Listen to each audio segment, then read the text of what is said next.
Culture, রাজনৈতিক সংস্কৃতি কি? এর আগে আমাদের প্রথমে জানতে হবে যে হোয়াট ইজ কালচার, সংস্কৃতি কি? সংস্কৃতি হলো কি কালচার সোসিওলজিক্যাল একটি কনসেপ্ট।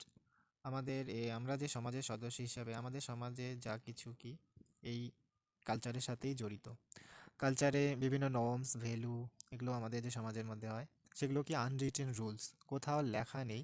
যেমন আমাদের এক্সাম্পল দিতে পারি যে বড়দের পা ছুঁয়ে প্রণাম করো, মানে অনেক ধরনের যে নিয়ম কানুন এগুলো কোনো বইয়ে লেখা নেই যে আমাদের এটা করতে হবে, কিন্তু অ্যাজ এ কালচার আমরা কি এটা মেনে চলি, আমাদের মেনে চলতে হয়।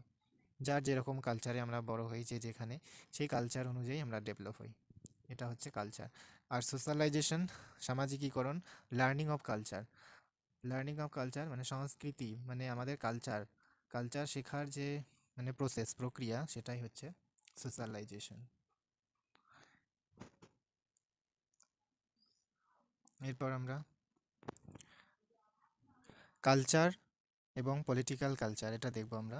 দেখো, কালচার তো জেনেই নিলাম যে এটা সোসিওলজিক্যাল একটা সোসিওলজি কনসেপ্ট। আর পলিটিক্যাল কনসেপ্ট, পলিটিক্যাল কালচার।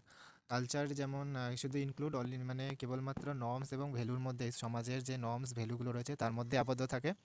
আর পলিটিক্যাল কালচার এর বাইরেও আউটসাইডের যে বিভিন্ন ধরনের যে নিয়ম যা কিছু আছে সব এখানে ইনক্লুড হয়। আর কালচারে শুধুমাত্র ইন্টারনাল মানে সমাজের ভিতরে যা যা হচ্ছে তাই। আর পলিটিক্যাল কালচারে ইন্টারনাল এবং এক্সটার্নাল দুটোই, ভিতরে এবং বাইরে উভয়ের যে ভ্যালু সেটা এখানে ইনক্লুড থাকে। তো এটা হলো কালচার এবং পলিটিক্যাল কালচারের কিছু আমরা ডিফারেন্স বলতে পারি। ও,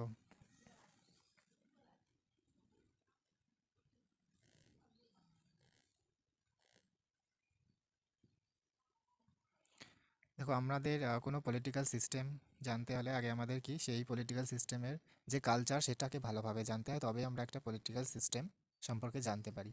তো এখানে কিছু টাইপস দেওয়া আছে, দেখো, the types of political system. যেমন হচ্ছে কি অ্যাংলো আমেরিকান পলিটিক্যাল সিস্টেম, সেটা আমরা ইউএসএ দেখতে পাই। আর কন্টিনেন্টাল ইউরোপিয়ান পলিটিক্যাল সিস্টেম, সেটা ইউরোপিয়ান যে কান্ট্রিগুলো আছে এটা উইদাউট ব্রিটেনকে ছাড়া। আর নন ইউরোপিয়ান পলিটিক্যাল সিস্টেম, যেটা আমরা থার্ড ওয়ার্ল্ড কান্ট্রিগুলোর মধ্যে দেখতে পাই। আর টোটালিটারিয়ান পলিটিক্যাল সিস্টেম, চায়না। ধন্যবাদ।